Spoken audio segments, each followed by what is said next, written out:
To watch a guy go through a stretch like that, he's won twice. It's fun to be a part of, and it's awesome to see someone who loves the game have that kind of success. I think I've really just tried to enjoy the process and enjoy the experience as a whole. He talks about his family a lot, and just a lot of support from there growing up, but also now. I hadn't seen a lot of my family members that I actually didn't even know were coming out, which was awesome. It's hard to put into words.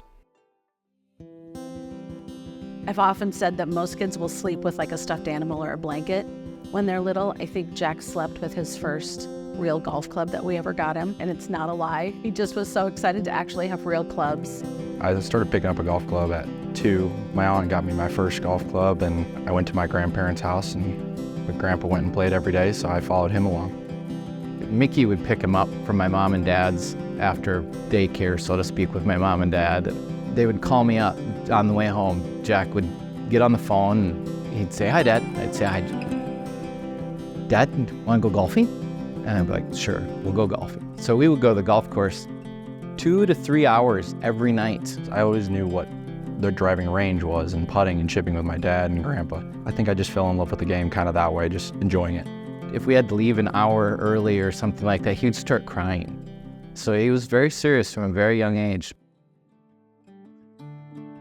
He's always been really close to both of his grandparents on that side of our family, mainly because they did our daycare, obviously Grandma and Grandpa, and Jack was the first grandchild. He never really tried to push me. He always just wanted to enjoy spending time with me, and that was at the golf course or watching golf or enjoying life with him. He always took me to the golf tournaments and always rode along, and always the guy giving everyone a little bit of crap. My dad just loved being with Jack and playing golf because it was something he loved and something his grandson loved. And he just treated him like an old man, and it was good. My Grandpa Richard was awesome. I've had the number 27 for the last 2 years, and that's to commemorate him. He was born in 1927, so I'm just always trying to remember him, and the one that helped me fall in love with the game, and miss him to this day. But by the time he hit middle school, he was all in. All in. I got to play as a 7th grader on the varsity team. Jack was mad that the first 2 tournaments he didn't get to play number 1, even though he qualified number 1 on the varsity team. 7th grade state golf was a bit of a disaster, if I'm going to be honest. But by the 3rd tournament, Jack was playing number 1s. But he struggled with that. He was a little 7th grader, a bunch of seniors. So 7th grade was tough. Then he got the 8th grade AA state. He was in 2nd place after the first day. The second day, because of the way they arranged it with the teams, he wasn't playing with the leaders. I came in 2 hours before the other guys that I was competing against. I told his coach, I said, "We need to know what's going on." So his coach got in the cart, went and followed those teams.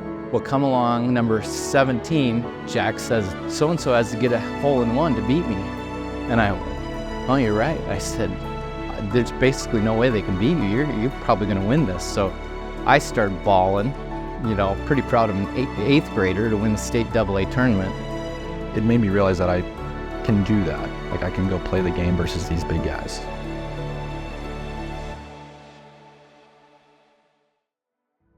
Jack was not heavily recruited out of high school. To this day, we don't know why. Coach Hankins took notice of him. I originally got recruited to Nebraska, and I went to Nebraska for 1 year. And then I came to Missouri following Coach Hankins when he took the head coaching job here.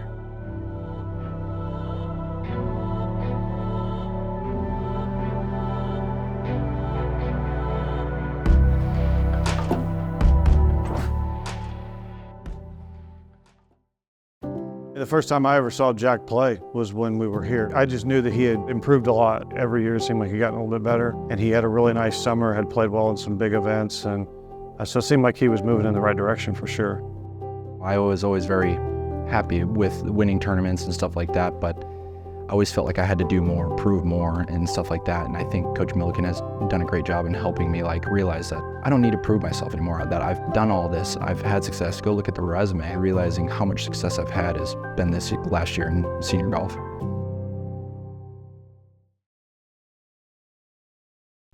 Oh, nobody prouder. That's special. I wish my dad was still alive today to see. He's top 50 in the world right now. That's phenomenal. Sorry.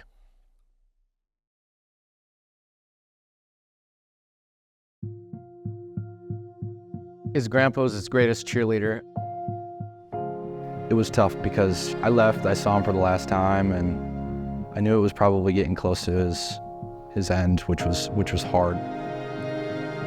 And Jack to this day can't look at his obituary. It hasn't quite hit me, just because I've been so busy. He was not able to come back for his funeral, and he was devastated. When I go home, it's definitely a little harder just because, yeah, I want to go see his gravestone and stuff like that, but I just, physically, I can't yet. He misses his grandpa. I don't believe he's gone yet because he meant so much to me.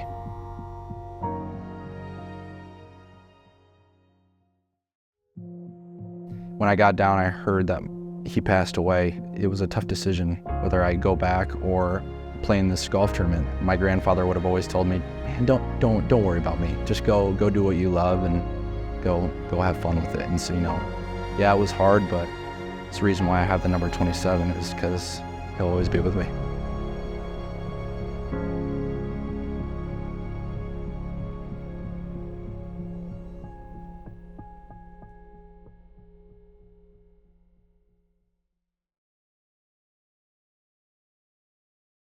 As a senior, this is your last go-around on this course, like an official tournament.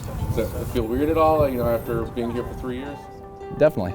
I think knowing that each one of these events is going to be one of my last college events. It's crazy to think that it's gone by this fast, but I'm just trying to enjoy the experience and enjoy this last home event.